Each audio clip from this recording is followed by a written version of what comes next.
그럼 여기서 우리가 중국 반도체 산업의 역사를 한번 짚어볼 필요가 있어요. 이 중국도 반도체의 중요성을 일찌감치 알았어요. 중국은 지도자가 바뀔 때마다 산업 정책이 바뀌어요. 그런데 이 지도자의 재임 기간이 길잖아요. 재임 기간이 기니까 이 긴 기간 동안에 때때로 성공하기도 하고 때때로 실패하기도 하는데, 이 마오쩌둥의 문화혁명이 결국은 중국의 반도체를 망쳐요. 어떻게 망치냐면, 중국이 1956년도에 4대 국가 긴급 중요 기술이라고 해서 컴퓨터, 반도체, 자동화 기술, 무선전자 기술, 이 네 가지를 지목합니다. 그리고 1957년도에 중국 과학원에서 중국 최초의 트랜지스터를 생산하는 데 성공해요. 그리고 1960년도에 최초의 반도체 연구기관을 설립하고요. 그리고 1965년도에 IC 집적 회로 개발에 성공해요. 이게 미국보다 7년 뒤졌어요. 그러니까 이 반도체와 관련해서 보면 한국이 1974년도에 한국의 첫 반도체 회사가 생겼으니까 1974년도 이때는 한국의 반도체 정책이라는 거는 없었거든요. 그러면 중국이 우리보다 17년 앞서서 반도체를 시작을 했던 거죠.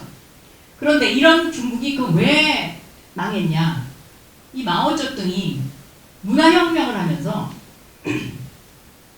과학자, 엔지니어, 친미주의자로 다 몰아가지고 농촌으로 내려옵니다. 그리고 우리는 평등해야 된다. 그러니까 전 인민이 나서서 반도체를 다 같이 만들어야 된다. 이런 이론을 피기 시작하는 거예요. 그래가지고 다 시골로 내려가요. 이 소위 말하는 그 과학자 뭐 이런 사람들이. 시진핑도 이때 시골에 갔었어요. 그리고 또 하나는 6.25 전쟁 이후에 미국이 대공산권 수출금지 조약이라고 해가지고 중국이나 소련의 컴퓨터 기술을 절대로 못 팔게 하는, 소위 말하는 지금 미국이 이야기하는 뭐 IRA 법이라든가 뭐 이런 지금 여러 가지 법들을 하고 있는데 그거와 유사한 정책을 피거든요. 그래서 여기에 중국이 타격을 받죠. 그리고 중국이 이런 뭐 트랜지스터도 생산하고 막 이랬지만은 결국은 이 마오쩌둥의 문화혁명 때문에 과학 부분이 전부 다 말살되는 이런 상황에 와서 중국이 반도체의 성장의 어떤 모멘텀을 잃어버리죠. 그게 이제 1956년부터 1978년까지 갔고요. 미중 수교가 시작된 건 1979년이죠.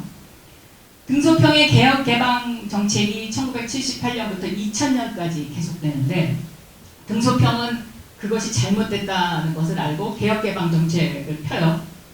그러나 이때도 중국이 반도체에는 성공하지 못합니다. 그래서 왜 성공하지 못하냐면 1986년도에 이제 외국 반도체 업체들이 중국으로 진출을 하는데, 이 네덜란드 필립스, 일본의 NEC 뭐 이런 회사들이 들어가요. 그런데 들어갈 때 이미 지나간 기술을 가지고 들어가는 거예요, 중국에. 그리고 이 마오쩌둥의 어떤 그 체제가 등소평이 아무리 개혁 개방 정책을 했더라도 바깥 세상의 스탠다드하고 맞지가 않았기 때문에 결국은 등소평의 개혁 개방 정책도 반도체를 부흥시키지는 못해요. 그런데 중국이 어디서 그러면 다시 반도체 산업이 일어났냐? 결국은 조금 전에 설명드렸던 WTO 가입. 그래서 2000년부터 2015년까지 중국의 반도체 산업이 획기적 전기를 마련하는 시기가 바로 이때입니다. 그래서 이 WTO 회원국이 되면서 글로벌 스탠다드를 받아들여야 되기 때문에 민간 기업이 반도체에 참여할 수 있도록 허용을 하죠. 그러니까 등소평 시절까지는 중국의 민간 기업이 반도체 회사를 만들지 못했어요. 왜? 국가의 중요한 기간 산업이기 때문에 국가가 운영을 했었고, 민간 기업이 들어가기 시작하면서 이제 반도체 부흥기가 시작이 되는 거고요. 그리고 대만의 TSMC를 모방한 SMIC를 상하이에 2000년에 설립을 하면서 이제 중국의 반도체가 살아나기 시작하고요. 그리고 이제 시진핑이 들어와가지고 반도체 굵기라는 것을 발표를 하죠. 이 시진핑의 반도체 굴기는 앞으로 10년간 1조 위안, 그러니까 우리 돈으로 치면 160조 원을 국가에서 투자하겠다는 거예요. 그래서 지금 현재 중국의 반도체 자금률이 15%인데 이거를 2025년까지 70%로 올리겠다는 것이 목표이고요.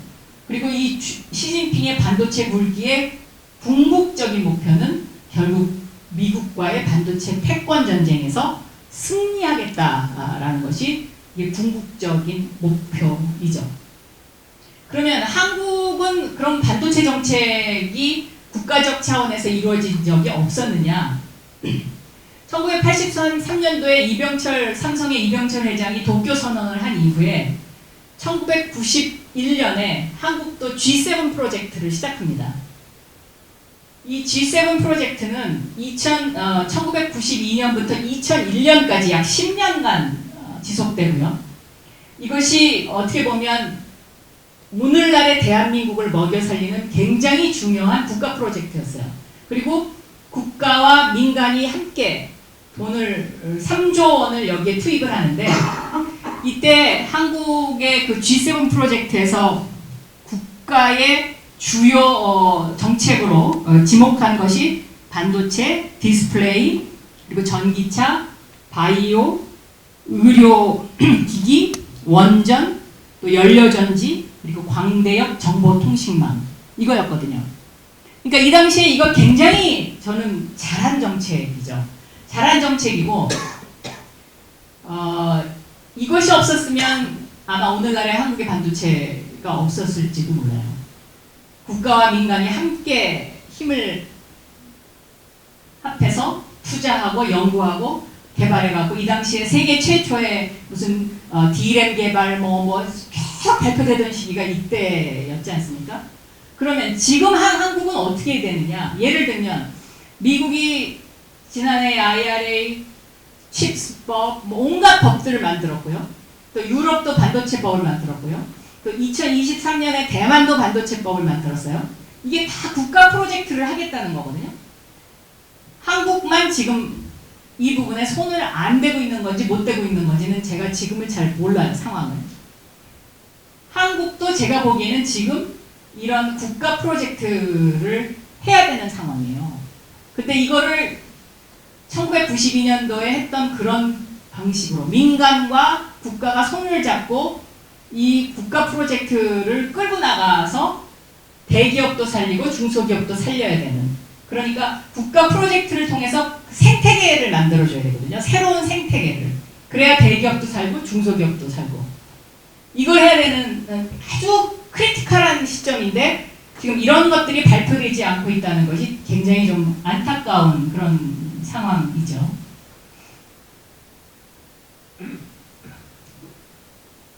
그러면 이런 어떤 미국과 중국 간의 갈등은 그럼 지금 최근에 2023년도에 고조된 거냐? 그렇지 않습니다. 이미 오바마 정부 때부터 미국의 전문가들이 계속 경고를 했어요. 중국을 이대로 놔두면 안 됩니다. 이게 뭔가 견제장치가 필요하다. 그런데 오바마 대통령은 이거를 다자주의라는 표현으로, 그러니까 우리가 중국 시장에 너무 많은 그 수출과 수입이 의존하고 있다. 이거 포트폴리오 구성을 바꿔야 된다. 라고 계속 전문가들이 이야기하니까 오바마 대통령은 다자주의라는 표현으로 이것을 대중에게 이야기했는데 대중들은 그 다자주의의 의미를 그 당시에는 그렇게 심각하게 받아들이지 않았던 것 같아요. 트럼프 대통령한테 2017년에 미국의 전문가들이 또 보고해요. 중국 이대로 놔두면 안 됩니다. 이거 우리가 어떻게 해서든지 뭔가를 해야 됩니다. 트럼프 대통령은 장사하던 사람이니까 그 얘기를 듣자마자 그래? 그 관세 때려. 이렇게 된 거예요. 그래 결국은 트럼프 대통령이 무역 관세를 때리는데 이 트럼프 대통령이 때린 무역 관세가 다시 중국도 또 보복 관세를 함으로써 이거는 현재 상황에서는 그렇게 미국이 잘한 정책은 아니다라는 평가를 받고 있어요. 그리고 2021년도에 바이든 대통령이 들어와서 이 중국을 그럼 어떻게 할 거냐? 이 굉장히 심각하다. 그래서 아까 제이크 설리반이 이제 새로운 워싱턴 컨센서스를 발표하면서 디커플링에서 디리스킹으로, 표현은 디커플링에서 디리스킹으로 굉장히 완화된 표현을 썼지만, 이 표현 속에는 제가 아까 설명했던 것처럼 중국을 견제하기는 견제하되 이 디커플링에서 디리스킹으로의 여러 가지 의미가 있는데, 그 중에 하나가 우리는 중국 시장을 결코 포기할 수 없어 라는 그런 의미도 여기에 포함이 되어 있는 것이죠. 그리고 이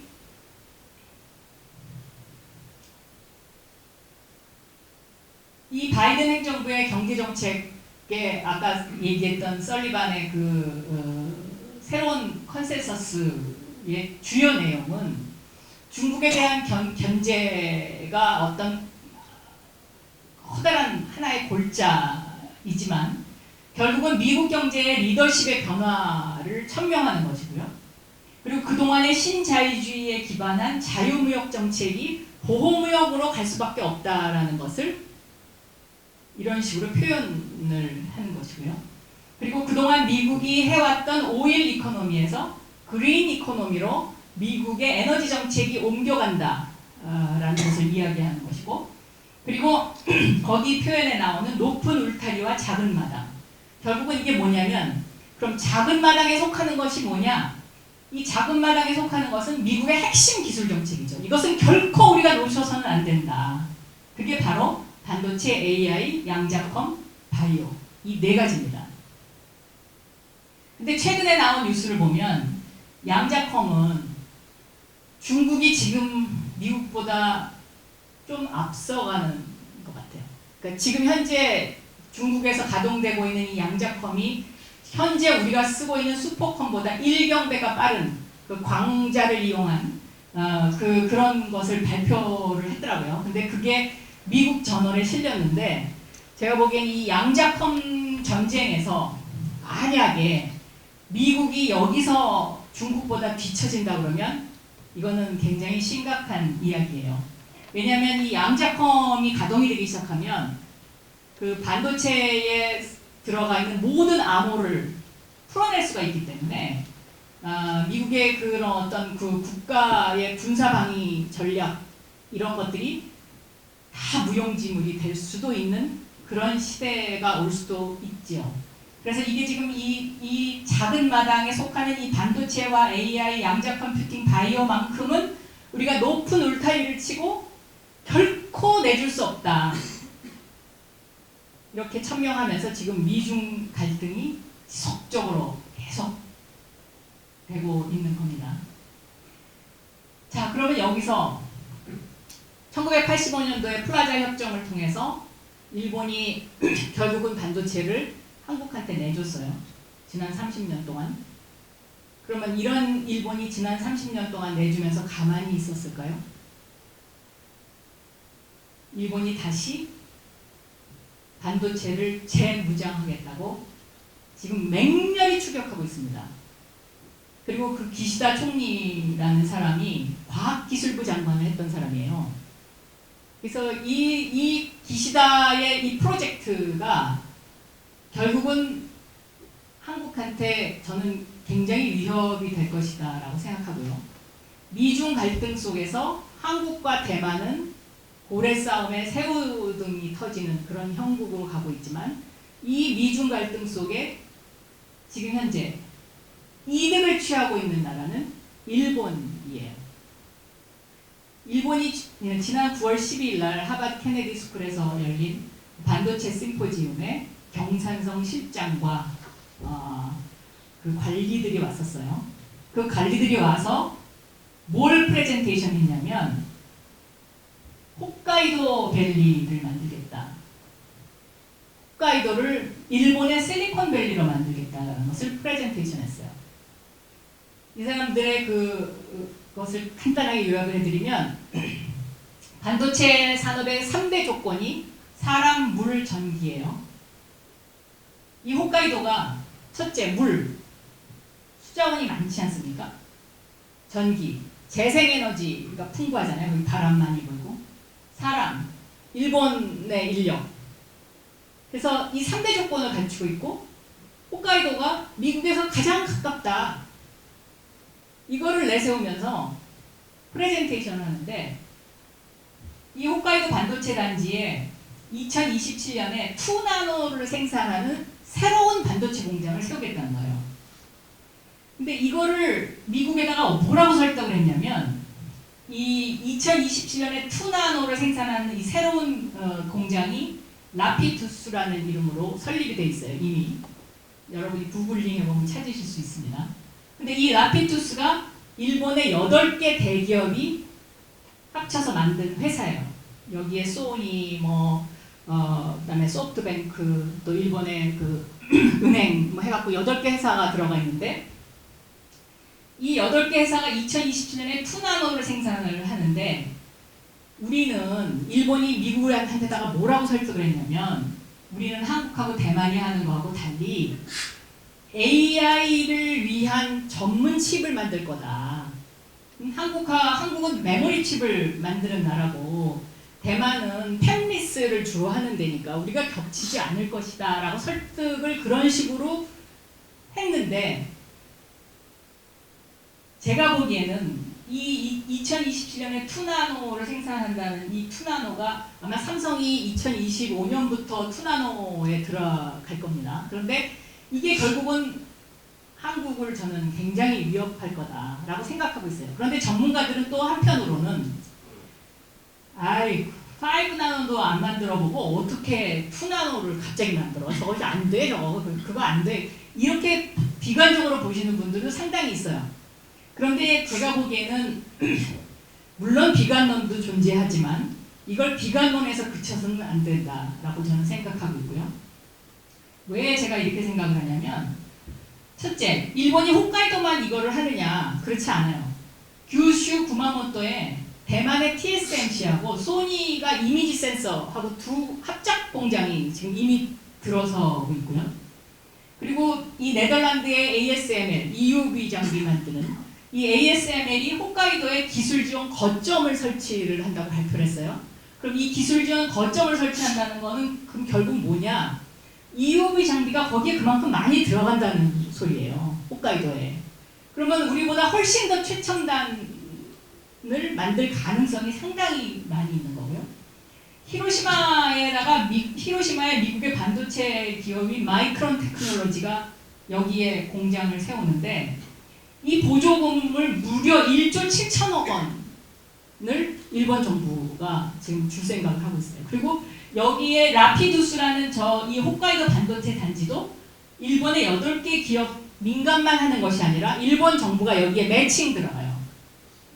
그러니까 이런 식으로 지금 이걸 엄청 밀어붙이고 있어요. 그래서 다시 우리가 반도체의 섬나라는 일본이었는데 지난 30년 동안 우리가 이거 뺏겼다. 우리가 이거 다시 갖고 와야 된다. 이게 지금 일본의 반도체 재무장 플랜이에요. 그래서 이런 이런 상황들을 우리가 그냥 스쳐 지나갈 수는 없는 굉장히 지금 크리티컬한 그런 시기다라고 생각을 하고요. 또 하나 중요한 거는요. 러니 채터리라고 전 백악관 반도체 조종관이 있어요. 이 반도체 조종관이 있는데 러니 채터리라는 전 백악관 반도체 조종관이 있는데 이 사람이 지금 듀크 대학 교수가 있는데요. 이 사람이 하버드 케네디 스쿨의 반도체 심포지움에 와가지고 앞으로 반도체의 새로운 뉴 서플라이 체인의 지도를 한 장을 펼쳤는데 여기에 한국과 대만이 없어요. 그러니까 일본은 있는데 한국과 대만은 없는 거예요. 그러니까 앞으로 반도체는 이러이러한 새로운 서플라이 체인을 갖게 될 거다라면서 한 장을 딱 보여주는데 이거 제가 보기에는 그냥 간과해서는 안 되는 부분이다 라고 저는 생각하고요. 그래서 지금까지 이 반도체는 제가 조금 전에 설명했던 것처럼 설계와 지적 재사건은 미국이, 그리고 제조 패키징은 한국, 대만, 중국, 싱가포르, 소재 부품 장비는 일본, 미국, 유럽이 이렇게 해서 팀 스포츠처럼 움직여 왔는데 지금 이것을 새로 짜는, 특히 코로나 이후에 그리고 미중 무역 갈등 속에서 새로 짜는 그러한 플랜이 지금 가동되고 있다. 이 설명을 드리고요. 이거는 제가 좀 전에 이야기했고, 이 크리스 밀러가 칩 워를 써서 이것이 이제 베스트셀러가 됐는데, 제가 이제 이 사람하고 몇 차례 만났었어요. 그런데 이 사람하고 대화를 하면서 내린 결론이 뭐냐면, 그럼 앞으로 미래 반도체 시장은 어떻게 될 것이냐? 이분이 뭐라고 얘기하냐면 중국과 비중국권으로 나뉠 것이다. 근데 현재 중국과 비중국권의 그 비율은 20대 80이에요. 그러니까 비중국권이 80이죠. 그런데 문제는 뭐냐? 이 비중국권에 있는 나라들이 서로 겉으로는 중국 안 돼 하면서 중국 시장을 결코 포기하지 않으려는 그 마음을 계속 갖고 있고, 이 비중국권에 있는 그런 나라들이 계속 지금처럼 팀 스포츠를 하는 것처럼 저렇게 완벽하게 움직일 수 있느냐. 그런 사이에 아마도 중국은 아프리카를 공략하고 동남아를 공략하고 남아메리카를 공략해서 시장을 넓혀갈 거다. 그리고 심지어 중동까지. 지금 중국과 비중국권으로 나눴을 때 그럼 당연히 누구한테 줄 서야 되냐.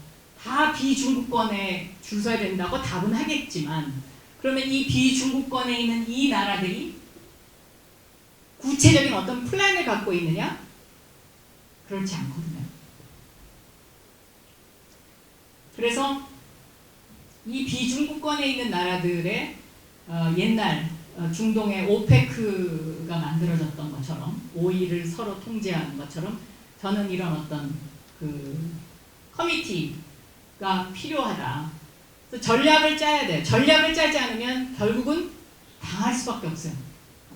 특히 한국의 입장에서는 지금 완전 양쪽에 샌드위치 되어 있는 그런 신세이기 때문에 지금 국가적인 이런 어떤 반도체에 대한 미래 청사진 프로젝트가 절실히 필요한 시점이다. 그렇게 설명을 드리고요. 21세기 패권 국가의 조건, 이것도 설명하면 너무 길어질 것 같아서 간략하게 말씀드리면, 패권 국가가 되기 위해서는 기축통화, 지금 기축통화는 달러죠. 기축통화가 있어야 되고요.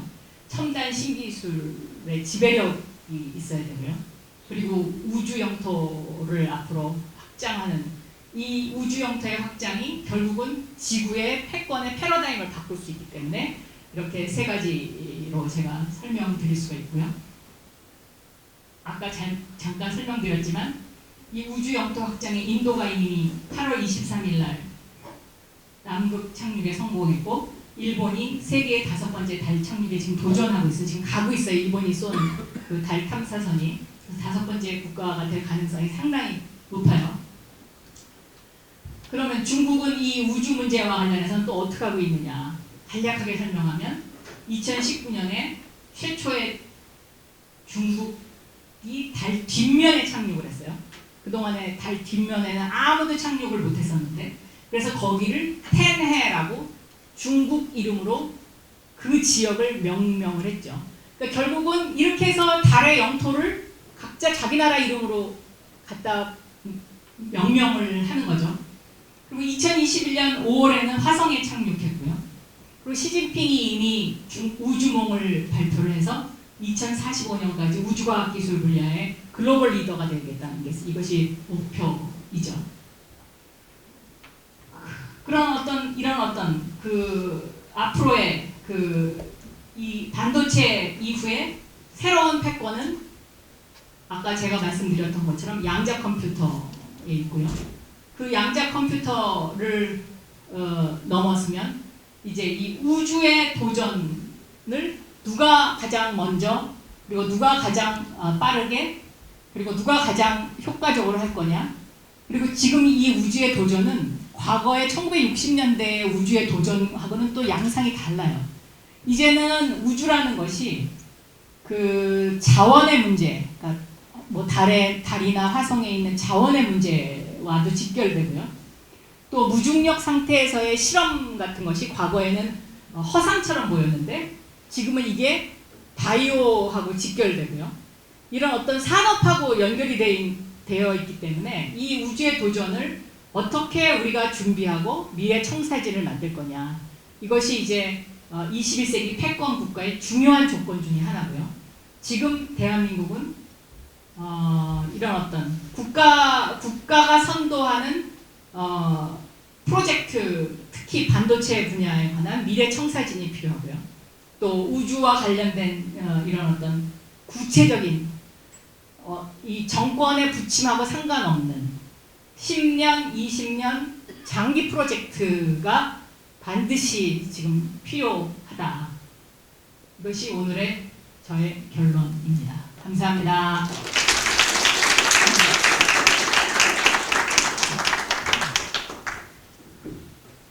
제가 좀 강의가 길어져서 네. 좋은 강의 해주신 안녕하 선생님께 혹시 다시 한번 질문 있으시면 네. 일단 강의 굉장히 흥미롭게 잘 들었습니다. 사실 제 본가가 부로에 있어가지고 네. 교수님 국회의원 수직 시절에 있었었는데 감사합니다. 네. 그래도 대학교 와서 강의가 너무 큽니다. 제가 궁금한 점은 이제 아까 말씀해주신 것처럼 한국의 반도체 산업은 주로 메모리 위주의 산업이고 대만의 반도체 산업은 비메모리 위주의 산업이라서 이것들이 이제 미국으로 공급되는 반도체의 대부분을 차지하고 있는데 두 국가가 아무래도 중국과 인접해 있기 때문에 미국 입장에서는 그 국가의 어떤 전쟁과 같은 이변이 생겼을 때 반도체 공급망에 문제가 생길 수 있기 때문에 일본이나 싱가포르 같은 국가 위주의 새로운 공급망을 구성을 하려고 지금 시도를 하고 있는 상황인가요? 지정학적 리스크를 상당히 고려한다는 인상을 제가 미국에서 많이 받았어요. 그러니까 예를 들면 한국의 입장에서는 한국은 메모리 반도체 강국이잖아요. 그럼 이 메모리 반도체라는 것이 사실 이제는 물론 양산을 해야 되고 그다음에 투자 비용이 굉장히 많이 들어가는 그런 장치 산업이고 그렇기 때문에 쉽게 쫓아오지 못한 수도 있지만 그러나 지금 이미 중국이 여기 이 메모리 반도체 부분은 상당 부분 쫓아와 있어서 이것이 과연 대한민국을 지켜줄 수 있는 하나의 그 비장의 카드냐? 저는 그건 아니라고 보고 있고요. 대만 같은 경우는 거기가 이제 그 중국 리스크 때문에 상당히 대만도 지금 그 위기라고 생각하고 있지 않습니까? 그 대만 같은 경우는 사실은 그 용수 문제에서 있어서 국민들이 먹을 물보다 반도체에 쓸 물을 우선으로 생각하는 나라이니까요.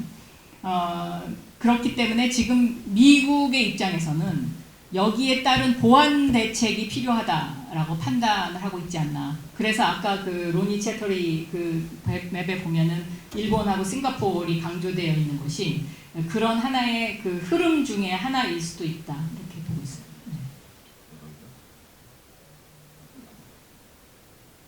네. 또 질문.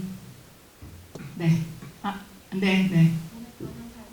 네. 강연하시면서 준비 많이 하신 것 같은데 소감 한 말씀 부탁드리고 싶고요. 그리고 하나 더 여쭙고 싶은 거는 아까 중국과 비중국권으로 나눠지게 될 거다라고 칩스와 저자분과 대화하신 내용에서 언급을 해주셨는데 국내 반도체 기업들이 사실 중국에 공장이 있는 경우도 있지 않습니까? 그래서 약간 한국 기업들이 아까 말씀해 주신 것처럼 이중 패권 사이에 끼어있는 형태인 건 맞는 것 같은데요. 그러면 전 장관님께서 생각하시기에 좀 국가와 민간이 힘을 합쳐서 어떤 식의 논의를 앞으로 좀 이어가면 좋을지 장관님 생각이 좀 궁금합니다. 그러니까 크리스 밀러의 얘기를 빌리면은요, 예를 들면 SK 하이닉스가 2019년부터 협상을 시작해서 2020년에 미국의 인텔 다렌 공장을 인수했잖아요. 그것이 어떻게 보면 중국의 인질로 잡혀 있는 거나 비유될 수 있다 이런 표현을 했어요. 근데 그런 어떤 그러니까 우리 입장에서 보면 삼성도 그렇고 SK도 그렇고 중국 공장의 포션이 지금까지는 너무 큰 거죠. 그러니까 이거를 어떻게 포트폴리오 구성을 앞으로 끌고 갈 거냐, 이거가 이제 지금 우리가 갖고 있는 하나의 핵심 중에 하나이고요. 그 다음에 제가 생각하기에는 지금 대한민국의 민간 기업들이 미국 시장에서 엄청난 경쟁을 하거든요. 근데 이 경쟁도 중요하지만 저는 경쟁만큼 중요한 것이 또 협조라고 생각해요. 그러니까 예를 들면 뭐 LG와 SK의 배터리 소송이라든가 사실 이런 일들은 우리 그러니까 국가 입장에서 보면은 어떻게 보면 에너지가 많이 너무 소진되는 일이잖아요. 그래서 저는 국가와 이런 어떤 민간 기업들이 허심탄회하게 이야기하고 그리고 이것을 장기 프로젝트로 가져갈 수 있는, 그러니까 10년, 20년 장기 프로젝트로 가져갈 수 있는 정말 그 위원회가 필요하지 않나, 저는 그렇게 보고 있습니다. 예. 네, 감사합니다.